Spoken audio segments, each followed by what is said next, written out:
Já enviei para vocês o caso prático de hoje, que é o recurso ordinário da reclamada. Vamos fazer a leitura e dar início à nossa aula. Tramita perante a primeira vara do trabalho de Criciúma a reclamação da reclamatória trabalhista número XX, ajuizada por Mariazinha da Silva, assistida por advogado particular, contra o supermercado Onofre Limitada. Nela foi proferida a sentença que, em síntese, julgou os pedidos formulados a seguir. Foi concedida indenização por dano moral pela humilhação sofrida pela reclamante na saída, na sua demissão. É que, por determinação do empregador, ela foi comunicada de sua dispensa por intermédio de um colega de trabalho que exercia a mesma função, que a chamou em particular numa sala para lhe dar a fatídica notícia. Escampou o magistrado o entendimento da reclamante, no sentido de que somente um superior hierárquico poderia informar acerca da ruptura contratual e que a forma eleita pela ré seria indigna e vexatória. Uma vez que a autora foi contratada em substituição ao senhor Paulo, que foi demitido antes da contratação de Mariazinha, foi deferida a diferença salarial. Eu já coloquei aqui em negrito para facilitar, tá? Foi deferida a diferença salarial, porque o antecessor auferia salário 20% superior ao da reclamante, o que, segundo a decisão, violaria os princípios constitucionais da isonomia e da igualdade da pessoa humana. Também foi julgado procedente o pedido de horas extras, uma vez que todos os dias Mariazinha saía da empresa 1 hora após o término da jornada de trabalho em razão do horário de ônibus. Assim, segundo a decisão, como todos os dias permanecia 1 hora a mais nas dependências da reclamada para aguardar o ônibus, faz jus ao recebimento de horas extras. A sentença foi proferida de forma líquida, no valor de 60 mil e custas de R$ 1.200. Considerando que todos os fatos apontados são verdadeiros e não cabendo embargo de declaração, visto que a decisão foi clara em todos os aspectos, apresente a peça pertinente aos interesses da empresa sem criar dados ou fatos não informados. Então, temos aqui uma reclamação trabalhista que tramita na primeira vara do trabalho de Criciúma, que foi quem proferiu a decisão. As partes, nós temos Mariazinha da Silva reclamante, Supermercado Onofre Limitada reclamada. Não podemos esquecer de analisar quem nós estamos defendendo aqui, né? Então, vamos ver ali embaixo, ó, considerando que todos os fatos apontados são verdadeiros e não cabendo embargo de declaração, visto que a sentença foi clara, apresente a peça pertinente aos interesses da empresa. Então, de vez em quando, eu vejo que quando a gente fazia simulado quando era presencial, né? E muitas vezes até na prova de estágio, acabava havendo uma confusão com relação aos interesses de quem o aluno está defendendo. Então, gente, sempre procurem analisar direitinho, que eu tenho que defender a reclamada, que eu tenho que defender o reclamante para não ter nenhum problema, né? Não acabar escrevendo uma petição inteira defendendo o reclamante, sendo que o recurso era em favor da reclamada. Então, já sabemos aqui os dados básicos. Endereçamento, que vai ser para a primeira vara do trabalho, na folha de rosto. As partes nós já temos, o número da reclamatória trabalhista nós já temos aqui também, que é XX, e sabemos que defendemos aqui a reclamada. Então, nós temos uma síntese de uma sentença que conseguimos identificar que temos 3 pedidos de mérito para serem analisados e feito o recurso, recorrido, né? Primeiro ponto é uma indenização por dano moral que a sentença concedeu em favor da Mariazinha, porque a Mariazinha foi comunicada de sua dispensa por um colega de trabalho que exercia a mesma profissão que ela. Segundo ela defendeu na reclamação trabalhista, está aqui, ó, a forma eleita pela empresa foi indigna e vexatória. Segundo a reclamante, então, o fato de ter sido comunicada da dispensa por alguém que desempenhava a mesma função que ela, uma colega e não uma superior hierárquica, seria uma dispensa vexatória e indigna. Nesse caso aqui, gente, essa aqui foi uma tese que caiu mesmo no exame da ordem, tá? Nós temos que defender a empresa, no sentido de que não houve abalo moral. Um dos principais fundamentos que nós vamos usar aqui é que não há nenhuma determinação na lei que nos oriente o empregador que somente o superior hierárquico deve demitir o empregado, que a notícia da demissão deve partir de um superior hierárquico. Não há em nenhum texto legal essa informação, tá? Então, não existe lei que obrigue esta informação. E aí a gente vai defender que não há ofensa moral. E vamos embasar também nos artigos no artigo 223b da CLT. Anotem aí, tá? 223b da CLT. 223C e D. 223B, C e D.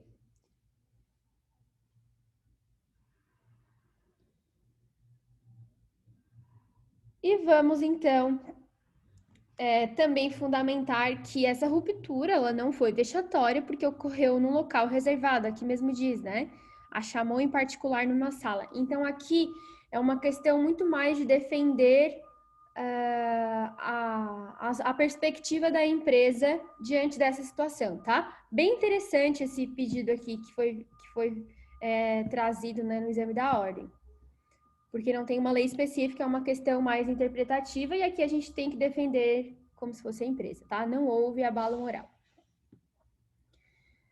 Uma vez que a autora foi contratada em substituição ao senhor Paulo, que foi demitido antes da contratação de Mariazinha, foi deferida a diferença salarial, por equiparação salarial, porque o antecessor auferia salário 20% superior ao da reclamante, o que, segundo a decisão, violaria os princípios constitucionais da isonomia e da igualdade da pessoa humana.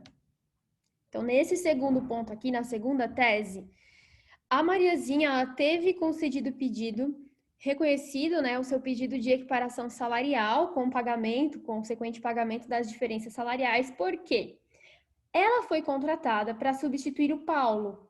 E o Paulo diz aqui que ele foi demitido antes da contratação dela, só que ele recebia salário 20% a mais. Então, quer dizer, a empresa demitiu o empregado para recontratar outro com salário abaixo, tá? E aqui ela está dizendo o seguinte, olha, isso viola os princípios constitucionais da isonomia. Se foi demitido um empregado e um foi recontratado, e um foi contratado para substituir aquele, deve ser preservado o mesmo salário. Essa era a tese da Mariazinha. Porém, não existe, primeiramente, nenhuma determinação legal que vá tratar sobre isso, sobre um empregado que, enfim, eu estou sendo contratada para uma função que quem exercia foi demitido. Eu não tenho direito ao mesmo salário daquela pessoa, né? E aí, o Tribunal Superior do Trabalho, ele formalizou esse entendimento, uniformizou por meio da súmula 159 do TST. Olha o que a súmula diz, né? Quando vago o cargo em definitivo, o empregado que passa a ocupá-lo não tem direito ao salário igual ao do antecessor. Então, a equiparação salarial, que nós já aprendemos, já vimos até aqui em petições do estágio, ela é uma situação completamente diferente. São dois empregados que trabalham na mesma empresa, que trabalham exercendo função de igual valor, mesma função de igual valor, mesma produtividade, e todos aqueles requisitos de tempo na empresa, tempo na função também.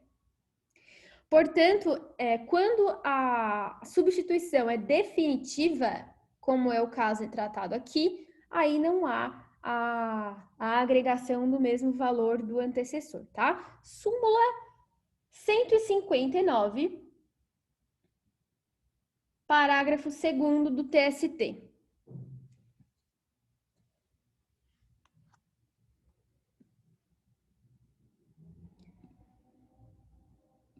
Também foi julgado procedente o pedido de horas extras, uma vez que todos os dias Mariazinha saía da empresa 1 hora após o término da jornada de trabalho em razão de ônibus.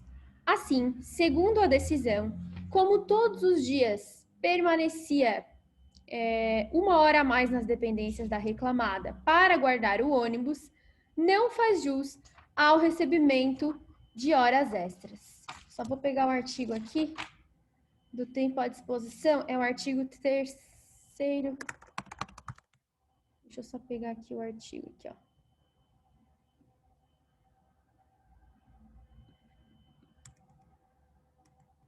É o artigo 4º da CLT, parágrafo 2º, tá? Ó, nesse pedido terceiro aqui, o juiz julgou procedente o pedido de horas extras da Mariazinha, porque a Mariazinha disse que ficava na empresa depois do horário de trabalho, nas dependências da empresa, aguardando o horário de ônibus.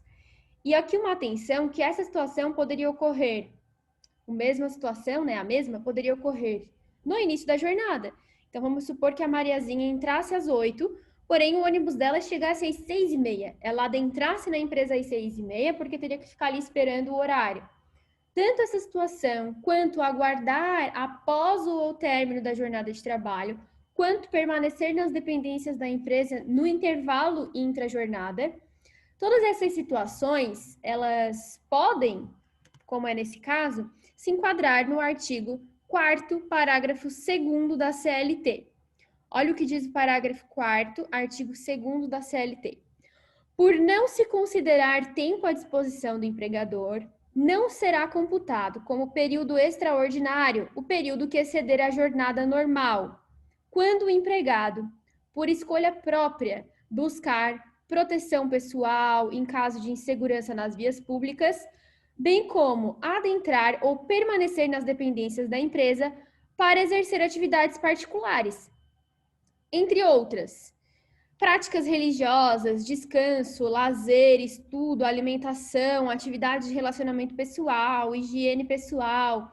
E aqui é um rol bem exemplificativo, né? Entre outras.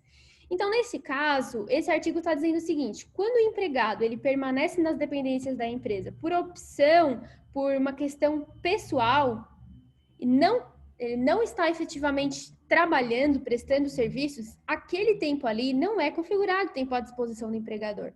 Ela está ali buscando proteção, porque ela chega e não quer ficar, às vezes, na rua, não quer ficar na parada de ônibus, não quer ficar em outro local. Então, ela fica ali aguardando entre as dependências da empresa, se a empresa estiver aberta, enfim. E esse tempo não é considerado tempo à disposição do empregador, tá? Então, para atividades particulares, ó, ela fica ali estudando, fica fazendo qualquer coisa que não é trabalhando, então não deve ser considerado como tempo à disposição do empregador. Artigo 4º, parágrafo 2º, CLT. Então, a sentença foi proferida de forma líquida no valor de R$60 mil e custas de 1.200.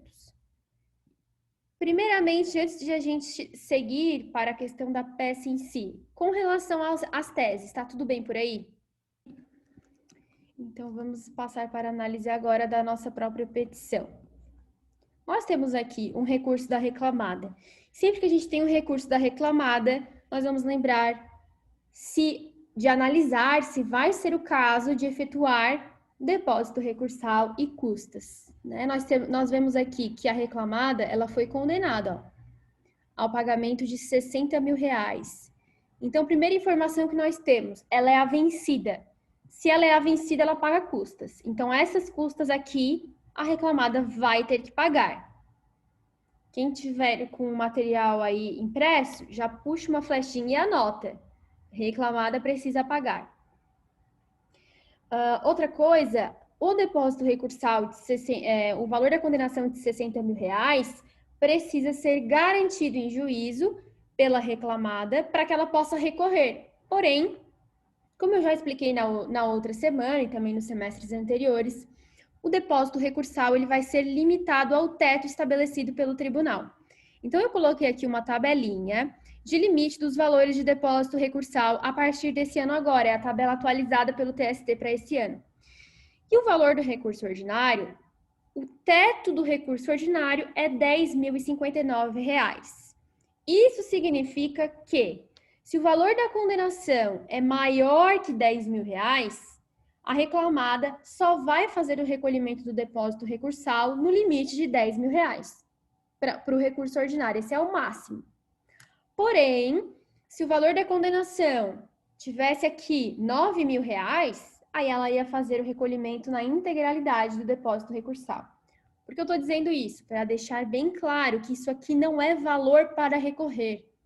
Não é quanto que é o recurso ordinário? Ah, é 10 mil. Não, recurso ordinário não tem valor.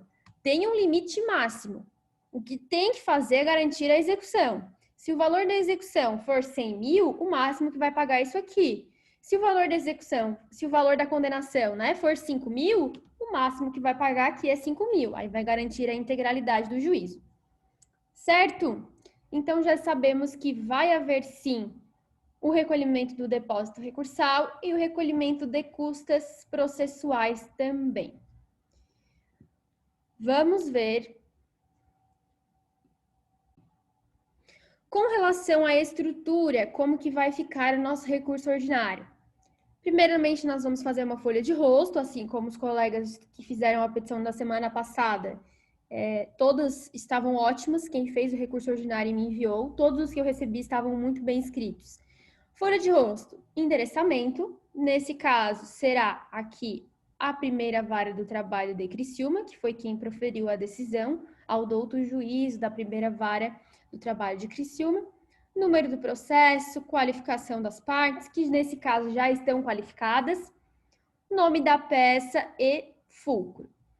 Indicar preenchimento dos pressupostos recursais. Encontram-se preenchidos todos os pressupostos recursais para a admissibilidade do presente recurso. Porém, nós precisamos destacar o valor do depósito e das custas, destacar o preenchimento desse pressuposto recursal, de cada um desses pressupostos, né? Então, assim, destaca-se o recolhimento, ou, por exemplo, podemos até formalizar assim, ó. Encontram-se preenchidos todos os pressupostos recursais de admissibilidade, especialmente 2 pontos. A. Depósito recursal no valor recolhido no valor de tal, conforme guia anexa. Letra B. Recolhimento de custas no valor de especificar, conforme está ali no caso, conforme guia anexa. Tá? Então, a gente vai deixar esses 2 pressupostos destacados, porque esse é um requisito de admissibilidade do recurso. Vamos pedir o recebimento do recurso, a intimação da outra parte para apresentação de contrarrazões em igual prazo e a remessa dos autos ao egrégio Tribunal Regional do Trabalho para análise do recurso do mérito, né? E também para o segundo exame de admissibilidade. Vamos finalizar. Local, data, advogado, OAB. Depois, vamos passar para a folha de razões. Aí vamos endereçar ao egrégio Tribunal Regional do Trabalho da 12ª região, já que a ação trabalhista está tramitando em Criciúma. E vamos passar já para o nosso recurso, né? Das razões de recurso. Preliminar de mérito, não temos aqui. Prejudicial de mérito, não temos aqui também. No mérito, nós vamos abordar em subtópicos essas 3 teses que temos no caso de hoje. Posterior, uma coisa interessante aqui, gente, é para quem fez já fez certo, tá? Sempre pedindo a reforma no finalzinho da tese do mérito, né? Nesse sentido, requer a reforma da sentença para julgar improcedente o pedido do reclamante, tal. Sempre completando a frase, né? A reforma da sentença para tal. E depois passamos já para os requerimentos finais, pedindo o conhecimento do recurso, o provimento para fins de reforma da sentença. Eu vi que tiveram alguns colegas que especificaram o provimento do presente recurso para a reforma da sentença no sentido de tal. Não tem problema. Pode deixar assim mais sucinto na parte dos requerimentos? Pode. O conhecimento do presente recurso e seu provimento para fins de reforma da sentença nos termos do presente recurso. Não tem problema. Mas quem quiser especificar aqui nessa parte, é ótimo também. Melhor, né? Assim, fica bem completo. E finalização da peça local da ata, advogado, OAB.